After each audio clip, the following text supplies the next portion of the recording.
Hello mga guys, it's Genevieve Tabeli Norman. Guys, ang bansang Sweden, the people is Swedish. Super duper kapanga para away guys. Most strange people in here. If Joe is in Canada, I don't know.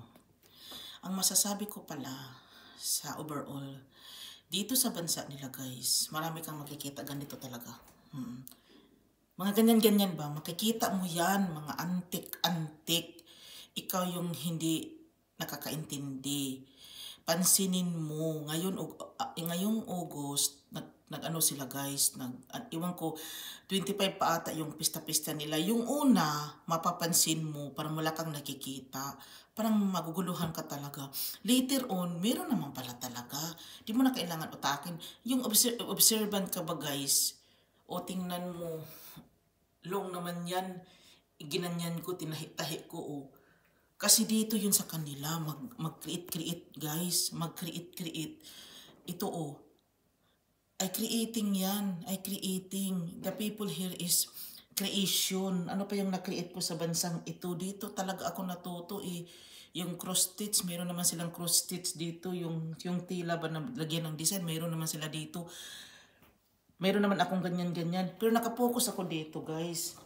Nakapokus ako. Binili ko naman yan. Para naman siyang Genevieve no?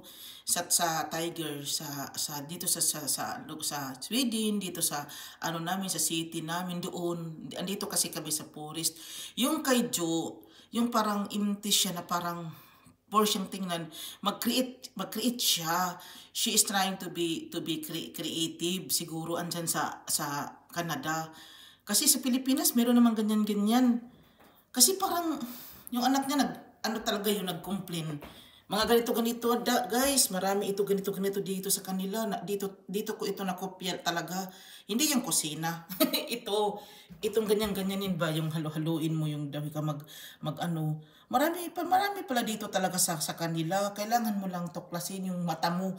Kailangan observant ka lang talaga. Dito sa bansa nila yung mga creation guys. Napuno na lang yung bahay ni Frank dito sa bansa. Napuno na lang yung bahay namin. Ako talaga nag-create niyan kasi uso dito pala. Yung mga tao kasi namahalan yun.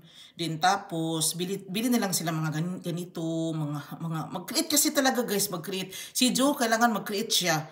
Yung sa Canada siya, kasi may dalawa siyang anak, nag-observe pala yung sa kanya.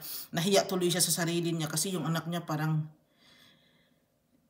the children correcting here. Parang yung mga anak pa talaga mag-correction sa'yo. Parang nakakahiya naman ng ganun. Iwan ko kasi nagluto ng dried fish siya. Tapos sinabihan siya ng anak niya, Ma'am, what is that smell?